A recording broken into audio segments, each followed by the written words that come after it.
নমস্কার বন্ধুরা, আজকে আবার একটি নতুন ব্লগ নিয়ে আপনাদের সামনে চলে এলাম। দেখুন, আজকে একটু ঘুরতে বেরিয়েছি। কি সুন্দর মায়ের মুখটা, পুরো দেখে মনে হলো এই তো পুজো ঢুকে গেল। আজকে মহালয়ার দিন। দেখুন, সকালটা শুরু হয়েছে। সকাল কি, এটা ভোরবেলা বলতে পারি। ভোরবেলায় আমার ছেলেটাও উঠে গেছে, আমরা উঠে গেছি বলে মহিষাসুর মর্দিনী শুনছি। তার সাথে সাথে ছেলে উঠে আমাকে আদর করছে। কি যে পাওনা এই আদর, এই ভালোবাসা। ভাবুন তো, এই ছোট্ট সোনাটাকে হাতে ধরে রাখতাম, একেবারে ছোট ছিল, এটা আস্তে আস্তে বড়। মাতৃস্নেহ একটি আলাদাই জিনিস হয়। মা ছেলের ভালোবাসা, মানে মা সন্তানের ভালোবাসা, এটা আলাদাই হয়। যেমন এটা নিতে ইচ্ছা করে, সেরকম দিতেও ইচ্ছা করে, আদান প্রদান। আর কটা দিন দেখুন, সেই কটা সময় পেরিয়ে যাবার পরে আস্তে আস্তে বড় হয়ে যাচ্ছে। এই আস্তে আস্তে অনেকটা বড় হয়ে যাবে। আর কি সময়টা পাবো ফিরে? আর পাবো না। তাই আদরটা একেবারে যত্ন সহকারে নিয়েও নিচ্ছি এবং দিয়েও দিচ্ছি, যাতে বড় হয়ে গেলে পরে ওর মনে পড়ে যে এমনি করে আদর করতাম। এই যে এখন গল্প করতে বসেছি, আজকে কি হয়, মহিষাসুর মর্দিনী কেন শুনছি কি না, ট্র্যাডিশনটা তো শেখাতে হবে। আপনাদের নম নম করে দিল, আশীর্বাদ করবেন ছেলেটিকে।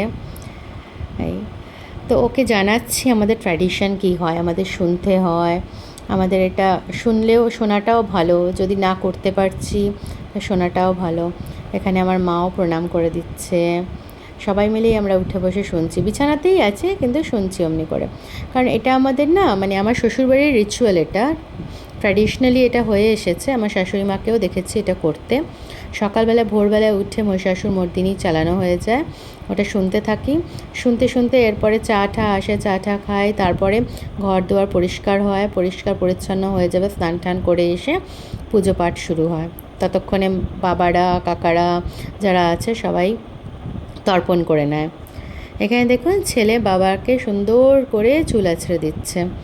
ওদিনকে দেখিয়েছিলাম আপনাদের ব্লগে যে ওর বাবা আমাকে একটা চিরুনি গিফট করেছে। এখন বোঝা যাচ্ছে না ওর বাবা আমাকে গিফট করেছে না তার ছেলেকে গিফট করেছে।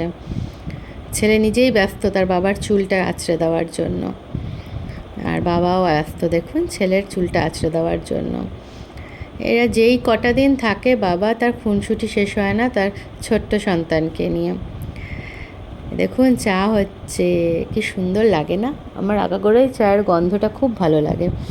মা চা বানাচ্ছে, আমি মায়ের পাশে দাঁড়িয়ে দাঁড়িয়েই গল্প করছি।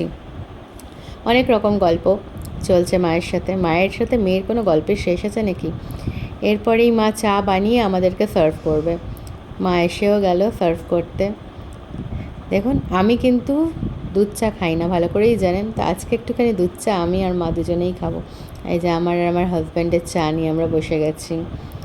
এখানে একটু সেলফি টাইম হচ্ছে, তো একসাথে সেলফি নিয়ে নিচ্ছি সুন্দর করে।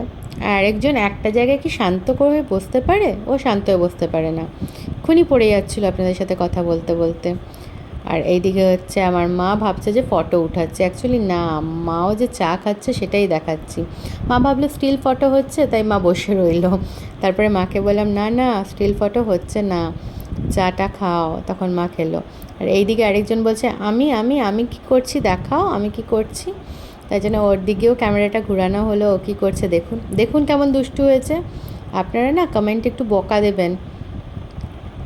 এই যে আরেকজন, এবারে আমরা চা খেয়ে উঠেছি। আমার মহারাজটাকে দুধ দেওয়া হলো যে দুধটা খেয়ে নিই। অনেক সকালে উঠেছে, দুধটা খেয়ে নেওয়ার পরেই ওকে টিফিন দেবো একটু পরে। এখানে আমার হাজব্যান্ড বললো তুমি তো সব কিছু পরিষ্কার করে রেখেছো, ঘর দুয়ার পরিষ্কার হয়ে গেছে, তা আমি একটু ডিপ ক্লিনিং করে নিই। একটু ভ্যাকিউম ক্লিনার দিয়ে ডিপ ক্লিনিং করে দিচ্ছে, ঘরের কিছু কিছু জিনিস সুন্দর করে পরিষ্কার করে দিচ্ছে। অ্যাকচুয়ালি জানেন, ভ্যাকিউম ক্লিনার আছে, ইউজ করা হয় না, ওটা অ্যাজ আ শোপিসই থাকে। ও যখন সময় পায় তখন ওই করে। দেখুন, বিছানার চাদরটা পেতেছি রেড কালারের, খুব সুন্দর লাগছে পাতার পরে চাদরটা। যখন এনেছিলাম ভাবলাম না হয়তো অত ভালো লাগবে না, কিন্তু না, যখন পাতলাম আপনাদের ব্লগে দেখিয়েছি, ওটাই খুব সুন্দর লাগছে। ও আজকে খুব ও এদিকে খুব সুন্দর করে আজকে ক্লিন করে দিচ্ছে ঘরটা। যত ধুলো আছে খাটের সাইডে ওই ঝুলগুলো হয়ে যায়। আর এখানে দেখেছেন জানেন, খুব কয়লার ধুলোটা হয়, কালো কালো হয়ে যায়। একদিনও যদি ঘরটার সাইডটা, মানে খাটের উপরটা বা কোনো ইলেকট্রনিক্স জিনিস বা যে কোনো জিনিস, দরজাটুকুও যদি আপনি না মোছেন, হাত দিয়ে, তো ওটা পুরো ধুলো লেগে থাকে। আর ছাদে আপনি কাপড় জামা মেলতে পারবেন না যদি না আপনি পরিষ্কার করেন, মানে তারগুলোকে যেখানে মেলবেন, সে রোপগুলো যে পরিষ্কার না করলে পরে আপনার কিন্তু মেলা যাবে না, নয়তো আপনার ধোয়া কাপড় জামা পুরো কালো হয়ে যাবে, কয়লা উঠতে থাকে তো, মানে স্মোক যেটাকে বলে, স্মোকটা। এখানে ছেলে খেতে বসে গেল, ওকে বললাম আমরা আজকে এগরোল খাবো, তুমি খাবে? ও বললো না, ডিম ভুজিয়া রুটি খাবো। আর এখানে ওর বাবা খাচ্ছে এগরোল, তো খাইয়ে দিচ্ছে, আর বাবাকে শিখিয়ে দিচ্ছে কেমন করে খেতে হয়, বুঝছেন না, ছোট্ট সোনাটা শিখে গেল কেমন করে খেতে হয়। তোর বাবা এগরোল খেয়ে নিচ্ছে, আমিও এই ফাঁকে খেয়ে আমি ফ্রেশ হয়ে আসছি, কারণ আমি একটুখানি বেরোবো, একটু কাজ আছে বাইরে, তাই জন্য বললাম যে কয়েকটা বাজার করার আছে, চলো বেরিয়ে আসি। এর মাঝখানে ওকে খাইয়ে একটা ন্যাপ দিয়ে দিয়েছিলাম যে ও রেস্ট নিয়ে নিক, কারণ সকাল সকাল উঠেছে। আমি স্নান টান করে এসে সুন্দর করে সিঁদুর পরে নিচ্ছি স্বামীর মঙ্গলের জন্য। এরপরে আমি বাজারে বেরোবো, মানে আমরা দুজনে মিলে বেরোবো, আপাতত এটাই প্ল্যানিং আছে। আর ছেলে যদি উঠে যায়, যদি বায়না করে, তাহলে ওকে নিয়ে যেতে হবে, দেখা যাক। বাজার করতে বেরোচ্ছি একটু।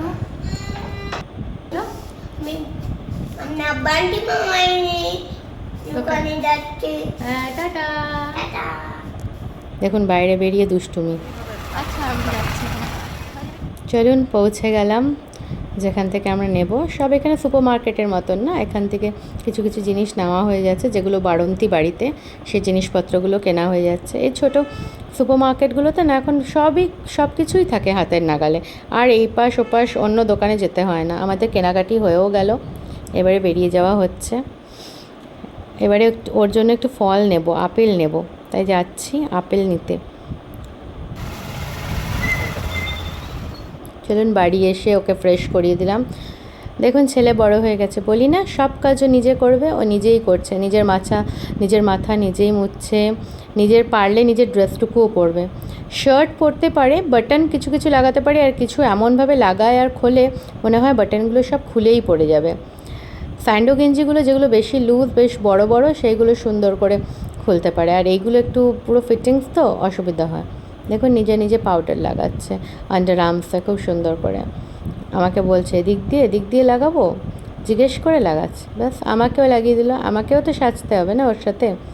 আমি এরপরে ওকে রেডি করিয়ে দিচ্ছি, রেডি করানোর পরে খাইয়েও দিতে হবে, কারণ তারপরে যদি একটা ভালো লম্বা একটা ঘুমায় তাহলে ভালো, কারণ সেরকম একটা ন্যাপটাও নেয়নি না, আর সে ভোরবেলায় উঠেছে, 4:30 পৌনে 5টায় উঠে গেছে ও, তাই জন্য ওকে তাড়াতাড়ি চেষ্টা করছি রেডি করিয়ে দেওয়ার। তার মধ্যে আছে কারেন্ট নেই, কী দিন যাচ্ছে সেটা আমরাই বুঝতে পারছি, প্রচুর গরম, বিভৎস গরম, ভ্যাপসানি গরম। এই ভাদ্র মাস কেটে আশ্বিন ঢুকে গেছে, কিন্তু গরমের শেষ নেই। তাই জানলা খুলে রেখেছি, যদি একটু হাওয়া বাতাস খেলে, সে কারণে। ব্যাস, ওর আদরের ঘরটা শুরু হয়ে গেল। স্নান করাবো, কি স্নান করিয়ে ফ্রেশ করাবো, আদরই চলতে থাকে। ওর মাথাটাকে সুন্দর করে আঁচড়াবো, আর ওরও পটর চলতে থাকে, এইটা কি ওটা কি। এখন বলছে কি, ও নতুন চিরুনি দিয়ে ওর কেন মাথাটা আঁচড়ানো হচ্ছে না, ওটা কি আমার জন্য, সেটাই জিজ্ঞেস করছে। আর আমি ওকে বলছি না, ওটা ওর জন্যই, ওটা আমার চিরুনি না। জানেন, ওকে এর আগে আরেকটা চিরুনি কিনে দেওয়া হয়েছে, কিন্তু ওই যে খাটের পাশে ফেলে দিয়েছে, আর উঠাতে পারছি না, তাই জন্য কিছু করার নেই। চলুন এরপরে আমি ওকে খাওয়াতে বসাবো, ও আজকে খেয়ে নেবে, কি খায় দেখা যাক। ও আজকে না করলা ভাজা হয়েছিল, ডাল ভাত আর আলু ভাজা, তো করলা ভাজা দিয়ে ভাত খেয়ে নিয়েছে ও, আর ওর বাবা জিজ্ঞেস করছে, ও আনসারও দিচ্ছে ওটা।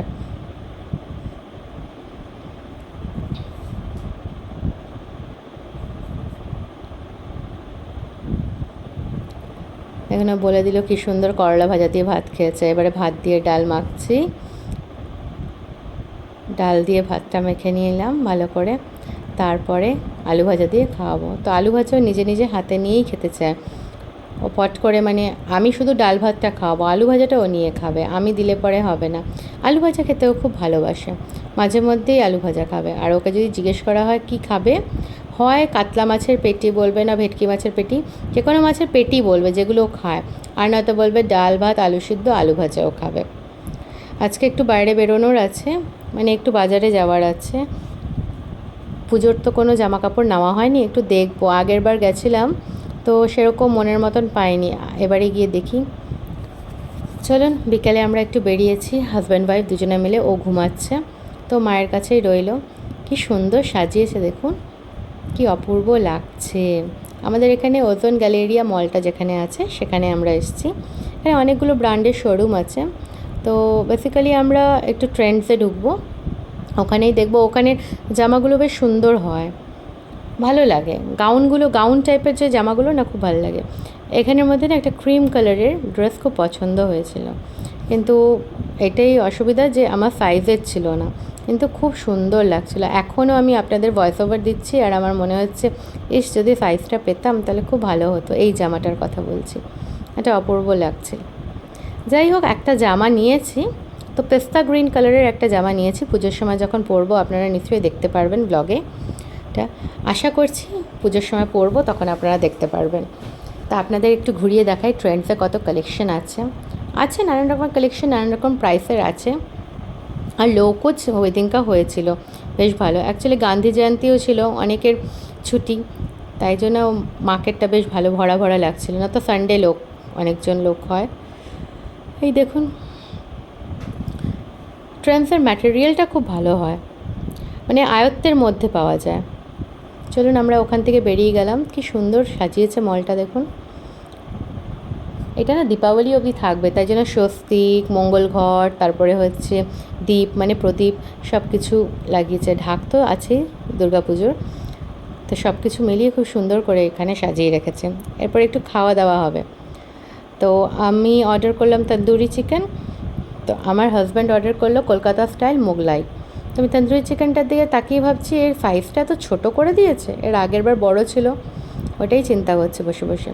ওর মোগলাই এসে গেল, মোগলাই আর আলুর দম, যেটা আমাদের কলকাতা স্টাইল পাওয়া যায় মোগলাইটা, অমনি এটা আমরা খেয়ে নেব আরাম করে দুজনে মিলে। তারপরে চলে যাব, আমি বললাম যে ফিশ ফিঙ্গার খাবো, টেস্ট করা যাক। ফিশ ফিঙ্গারটাও খেলাম, ওটাও বেশ ভালো, বেশ বাঙালিয়ানা লাগলো এই মোগলাই আর ফিশ ফিঙ্গারটা। এই সব ঘোরাও হয়ে গেল, খাওয়া দাওয়া হয়ে গেল। এবারে আমরা লিফটে চললাম, লিফটে করে এবারে নিচে নামবো আর বাড়ির দিকে যাব। আপনারা সবাই ভালো থাকবেন, সুস্থ থাকবেন, সাবধানে থাকবেন। আবার পরের দিন একটি নতুন ব্লগে আপনাদের সাথে দেখা হবে। টাটা।